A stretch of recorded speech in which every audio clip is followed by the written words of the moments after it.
दरवाजे पर दस्तक होती है। मानो चूड़ा दरवाजा खोलता है तो वहाँ कालू कौवा खड़ा रो रहा था। मानो चूड़ा कालू कौवे को घर के अंदर ले आता है। क्या बात है कालू भाई, आप रो क्यों रहे हो? अब क्या बताऊं मानो यार, मैं तो लुट गया, बर्बाद हो गया। लेकिन हुआ क्या है कालू भैया, घर में सब ठीक है? हाँ हाँ, घर में तो सब ठीक है। दरअसल मेरी नौकरी चली गई और मानो तुम तो जानते हो महंगाई कितनी बढ़ गई है। ऐसी महंगाई के दौर में नौकरी चली जाना कितनी मुसीबत है। हाँ, ये तो तुम बिल्कुल ठीक कह रहे हो। आजकल महंगाई में गुजारा करना किसी पक्षी के लिए आम सी बात नहीं है। मानो भाई, मैं तो तुमसे मदद लेने आया हूँ। इस मुसीबत के वक्त में मुझे सिर्फ अपने पुराने यार का ख्याल आया, तो मैं भागता हुआ तुम्हारे पास आ गया। हाँ हाँ, क्यों नहीं, बताओ कितने पैसे चाहिए तुम्हें? अगर तुम मुझे अपने होटल में नौकरी पर रख लोगे तो ये मेरे लिए पैसे लेने से ज्यादा मददगार साबित होगा। मानो चिड़ा सोच में पड़ जाता है और फिर जवाब देता है। नहीं कालू, ये तो नहीं हो पाएगा। दरअसल इतना काम ही नहीं होता। मेरा छोटा सा होटल है और उतना सा काम मैं खुद ही मैनेज कर लेता हूँ। ये सुनकर कालू कौवा वहां से चला जाता है और बाहर जाकर दरवाजे के पीछे खड़ा हो जाता है। मानो जी, कालू भैया बहुत मुसीबत में आपके पास आए थे। आपको उन्हें कोई ना कोई काम जरूर देना चाहिए था। तुम जानती नहीं हो, वो मेरा दोस्त है और मैं उसके करतूत अच्छे से जानता हूँ। मालूम है पिछली नौकरी क्यों गई उसकी? भला क्यों? अपने मालिकों के यहाँ चोरी करते पकड़ा गया था। ऐसे पक्षी को दोस्ती यारी में नौकरी देकर मैं अपना नुकसान क्यों करवाऊं? अगली सुबह मानो चुड़ा अपने होटल पर जा रहा था कि रास्ते में उसे मिठू तोता मिलता है। मानो भाई, मेरे कुछ मेहमान पक्षी झरने वाले जंगल से कल शाम मुझे मिलने आ रहे हैं। मेरे लिए अपने होटल की स्पेशल बिरयानी तैयार रखना। मैं उनको सीधा आपके होटल पर ही ले आऊंगा। हाँ हाँ, क्यों नहीं तोते, तुम जरूर अपने मेहमानों को हमारे होटल पर ले आना और तुम्हारे आने से पहले ही तुम्हारा ऑर्डर तैयार होगा। मिठू तोता और मानो चुड़ा बातें कर रहे थे कि पीछे झाड़ियों में छुपा कालू कौवा ये सब सुन लेता है। अब मैं तुम्हें बताऊंगा मानो कि तुम्हारी ये स्पेशल बिरयानी कैसे तुम्हारे लिए बेइज्जती की वजह बनती है। अगले दिन मानो चुड़ा सुबह सुबह कबूतर की दुकान से नए और स्पेशल चावल खरीदने जाता है। मानो भैया, आज तो कबूतर जी शहर वाले जंगल सामान लेने गए हैं। आज दुकान बंद रहेगी। ओहो, अगर मुझे पता होता तो मैं कल शाम ही चावल लेकर रख लेता। मानो चिड़ा निराश होकर वहां से चला जाता है।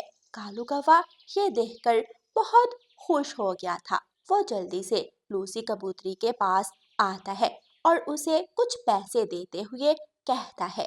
शाबाश लूसी, ये लो तुम्हारा इनाम। लेकिन मुझे समझ नहीं आई कि आपने मुझे ये सब बोलने को क्यों कहा। और कबूतर जी कहाँ है? आ जाएगा आ जाएगा, कबूतर अब घर आ जाएगा, चिंता मत करो। शाम को मिठू तोता अपने दोस्तों को लेकर होटल पर पहुंचता है। मानो चिड़ा तोते और उसके दोस्तों को मटर पनीर की सब्जी खिलाता है। वाह भाई वाह, मिठू भाई, ऐसा स्वाद मैंने आज तक किसी भी खाने में नहीं पाया। ऐसा लगता है पहली बार मटर पनीर की सब्जी खा रहा हूँ। इतनी स्वादिष्ट कि दिल ही नहीं भर रहा। मानो भाई, बहुत स्वादिष्ट खाना बनाया है आपने, मजा आ गया। वाह मिठू भाई, मैं आपके लिए तो बिरयानी ही बनाने वाला था, लेकिन आज दुकान बंद होने के कारण अच्छी वैरायटी के चावल नहीं खरीद सका। अच्छा हुआ जो चावल नहीं मिले, वरना हम इतनी स्वादिष्ट सब्जी कैसे खाते। मानो चिड़े के होटल में पकी हर चीज पक्षियों को बहुत पसंद आती थी। सब पक्षी उस होटल का खाना खाने के लिए दूर दूर के जंगलों से आते थे। अब कालू कौवा इतनी जल्दी किसी चाल से मानो को बेइज्जत नहीं करवा सकता था। उसकी सारी चालें दिन ब दिन फेल हो रही थी। एक दिन कुछ पक्षी होटल में बैठे खाना खा रहे थे कि अचानक कुछ टेबल से खाना गायब होने लगा था। पक्षी तो ये मंजर देखकर डर गए थे। भाइयों, मुझे लगता है यहाँ कोई भूत है, भागो। पक्षी डरकर भाग जाते हैं तो कालू कौवा पेड़ के पीछे बैठा हंस रहा था। वाह गौरी वाह, तुमने तो कमाल कर दिया। वहां बैठे बैठे तो मुझे भी यही लगा था कि जैसे ये खाना जादू से गायब हुआ है। कालू जी, आप चिंता मत करो, अब हर रोज हम चिड़े के होटल से खाना चुरा कर खा लिया करेंगे। पक्षियों को लगेगा कि कोई भूत है और हम अपना पेट भरकर खाना खा लेंगे। हाँ, और तो और अब मुझे कहीं नौकरी ढूंढने की चिंता भी नहीं होगी। जब खाना पीना रोज का रोज मिलता रहेगा तो कौन पागल नौकरी करे। जंगल में ये बात आग की तरह फैल चुकी थी कि मानो चिड़े के होटल पर भूतों ने कब्जा कर लिया है।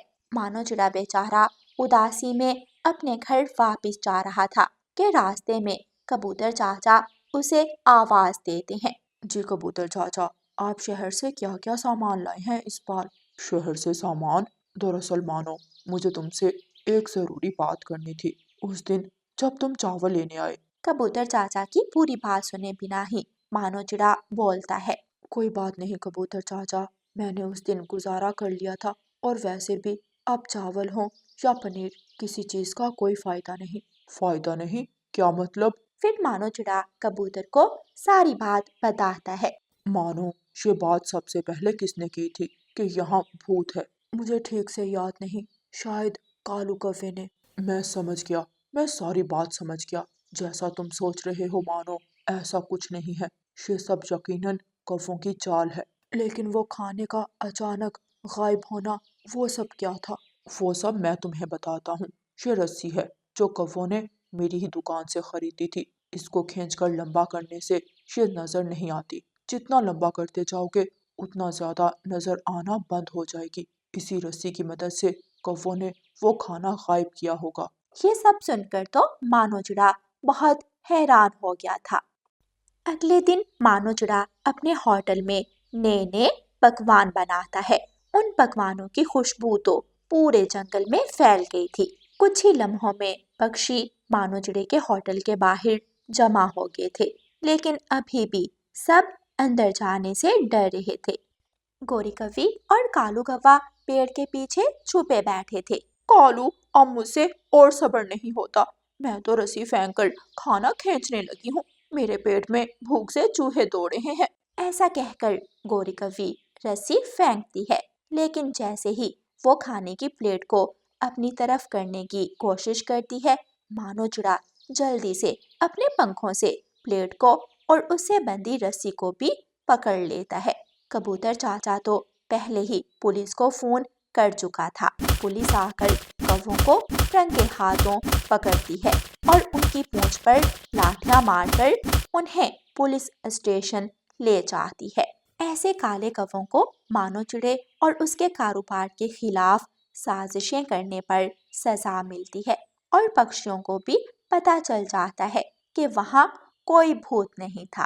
प्यारे दोस्तों, इस कहानी को लाइक, अपने दोस्तों के साथ शेयर और चैनल को सब्सक्राइब करना बिल्कुल मत भूलना। आपका धन्यवाद। रानो चिड़िया की ऐसी कहानियाँ सुनने के लिए YouTube सर्च बार में रानो चिड़िया की कहानी लिखें या फिर ये बटन दबाकर बोलकर कहें रानो चिड़िया की कहानी।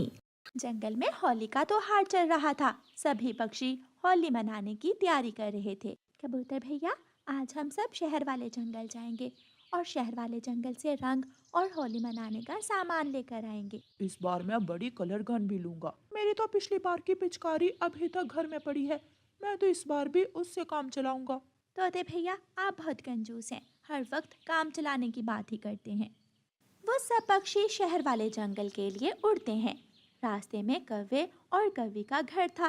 वो सब कौवे और कौवी के पास जाते हैं। कौवी और कौवे, हम सब शहर वाले जंगल होली के रंग लेने जा रहे हैं, क्या आप भी हमारे साथ जाएंगे? चिड़िया, मेरे पास तो 1 रुपया भी नहीं है। हम होली के रंग कैसे लेंगे? चिड़िया, ये फजूल काम है। मेरे पास ऐसे फजूल कामों के लिए पैसे नहीं है। कौवे, ये काम फजूल कैसे हुए? इसी बहाने हम सब इकट्ठे होंगे, आपस में खेलेंगे, खूब मौज मस्ती करेंगे और एक दूसरे से बात करने का मौका मिलेगा। फिर वह सब पक्षी वहाँ से चले जाते हैं। वो सब दोस्त शहर वाले जंगल पहुँच जाते हैं। वो एक बड़ी दुकान पर जाते हैं। बड़े बड़े थालों में होली के रंग सजे हुए थे। वो सब अपने अपने रंग लेते हैं और फिर होली की दूसरी चीजें। रानू चिड़िया भी अपनी चीजें लेकर वापस जाने की तैयारी करती है। दोस्तों, हम सब ने रंग तो ले लिए, लेकिन आसमान पर बादल भी छाए हुए हैं। ऐसा ना हो कि बारिश शुरू हो जाए और हमारे सारे रंग रास्ते में ही पानी में बह जाएं। हम रास्ते में किसी सुरक्षित जगह पर रुक जाएंगे अगर बारिश आ गई तो। फिर वो सब वापस उड़ते हैं। वो सब जैसे ही कौवे के घर के पास पहुंचते हैं तो बारिश शुरू हो जाती है। कौवे के घर का दरवाजा खुला था। वो सब कौवे के घर में जाकर आश्रय लेते हैं। बहुत अच्छा किया जो आप सब यहाँ आ गए। चिड़िया, लाओ अपना सामान दो, मैं यहाँ रख देती हूँ। गोरी कौवी चिड़िया से उसका सामान लेकर रख लेती है। सब बातें करने लगती हैं और गोरी कौवी चिड़िया के सामान से मिठाई निकाल लेती है और जाकर रसोई में छुपा देती है। शाम के बाद जाकर बारिश रुक जाती है। बारिश रुक गई है, चलें हम अब अपने अपने घरों को जाते हैं। कल सुबह आप सब मेरे घर आ जाना। हम सब मेरे घर से चाय मिठाई खाने के बाद होली खेलने मैदान की तरफ निकल जाएंगे। वो सब कौवों के घर से निकलते हैं और अपने अपने घरों को चले जाते हैं। चिड़िया के बच्चे होली के रंग और चीजें देखकर बहुत खुश होते हैं। रानू चिड़िया जब सामान खोलती है तो सामान में मिठाई नहीं थी। मैंने तो अपने हाथों से मिठाई लेकर सामान में रखी थी, फिर मिठाई कहाँ जा सकती है? मम्मा, अगर आप रास्ते में कौवे अंकल के घर रुके थे तो जरूर मिठाई कौवे अंकल ने चोरी की होगी। हाँ, मुझे भी ऐसा ही लग रहा है। वो कौवी और कौवा तो पक्के चोर हैं। कालू जी, मैंने चिड़िया की मिठाई चोरी कर ली थी। हम कल सुबह नाश्ता चिड़िया की मिठाई से ही करेंगे। मैं सुबह सुबह उठकर चाय बना लूंगा और फिर मजे मजे से मिठाई खाएंगे। रात हो जाती है। चिड़िया और उसके बच्चे सो जाते हैं। दूसरे दिन सुबह सवेरे ही रानू चिड़िया तोते के पास जाती है और तोते को साथ लेकर कबूतर के घर जाती है। अगर मिठाई उन कौवों ने चुराई है तो हमें जल्दी से उन कौवों के घर जाना चाहिए, कहीं वो कौवे मिठाई खा ही न ले। चिड़िया अपने दोस्तों को साथ लेकर कौवों के घर पहुंच जाती है। कालू कौवा चाय बना रहा था और गोरी कौवी मिठाई की प्लेट सजाकर बैठी थी। चिड़िया, तुम सब यहाँ क्या हुआ है?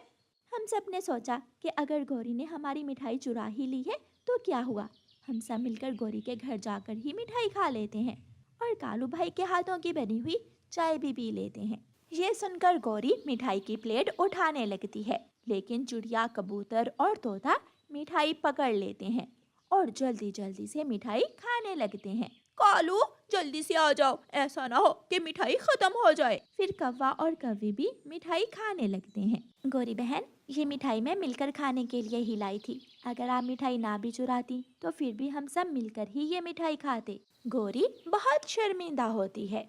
फिर वो सब होली खेलने जंगल निकल जाते हैं। रानू चिड़िया के बच्चे भी आ जाते हैं और पक्षी एक दूसरे पर गहरे रंग फेंकते हैं।